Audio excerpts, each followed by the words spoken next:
உன் வாழ்க்கையில் பல போராட்டத்தோடு பிரச்சனைகளோடு கூட நீங்கள் இருந்தால் ஆபிரகாமை நோக்கி பாருங்கள்.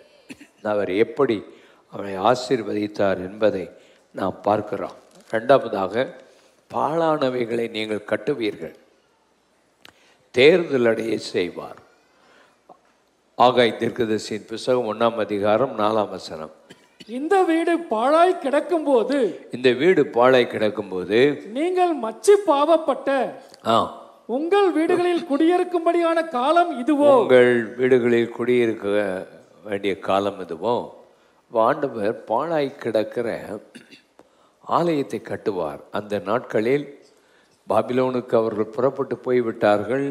ஆலயம், கோட்டைகள் எல்லாமே தகர்ந்து கிடக்கிறது. பூர்வ காலத்தில் பாழாய் கிடக்கிறவைகளை எல்லாம் ஆண்டவர் கட்டி எழுப்புவார். இந்த வருஷத்தில் உன் வாழ்க்கையில் எதெல்லாம் உன்னை விட்டு போயிட்டு, எப்படிப்பட்ட காரியங்களெல்லாம் கடந்த நாட்களில் இருந்தது உன்னை விட்டு போயிட்டு, ஆண்டவர் அதையெல்லாம் திரும்ப கட்டுவேன் என்று அவர் வாக்கு பண்ணியிருக்கிறார். அப்போ ஆகாய் தீர்க்கதரிசன புஸ்தகத்தில் அவர் ஆலயத்தை கட்டுறதுக்கு ஆண்டவர் சிலரை எழுப்பினார்.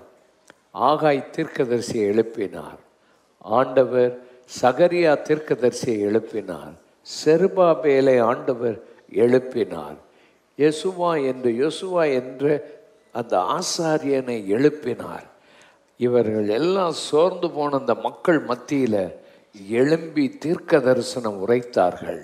அவர்கள் தீர்க்க தரிசனம் உரைத்த போது மறுபடியும் ஆலயம் கட்டப்பட்டு, முந்தின ஆலயத்தின் மகிமையை பார்க்கலாம், இந்த பிந்தின ஆலயத்தினுடைய மகிமையை பெரிதாக ஆண்டவர் வைத்தது போல ஆண்டவர் உங்கள் ஒவ்வொருவரையும் ஆலயத்தை கட்டும்படி ஆண்டவர் உங்களை உயர்த்துவார். அல்லேலூயா. ஆண்டவர் ஆலயத்தை மாத்திரம் அல்ல. ஏசாயா 58:12 நாம் வாசிக்கும் போது, ஏசாயா 58:12, உன்னிடத்திலிருந்து தோன்றினவர்கள் பூர்வ முதல் பாழாய் கிடந்த ஸ்தலங்களை கட்டுவார்கள். பூர்வ முதல் பாழாய் கிடந்த ஸ்தலங்களை கட்டுவார்கள். தலைமுறை தலைமுறையாக இருக்கும், தலைமுறை தலைமுறையாய் இருக்கும் அஸ்திபாரங்கள் மேல் நீ கட்டுவாய், அஸ்திபாரங்கள் மேல நீ கட்டுவாய். திறப்பானதை அடைக்கிறவன் என்றும் குடியிருக்கும்படி பாதைகளை திருத்துகிறவன்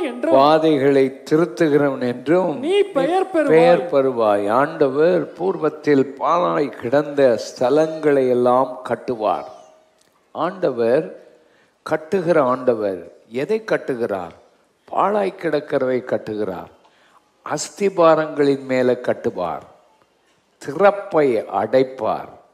அது மாத்திரமல்ல, பாதைகளை திருத்துவார்.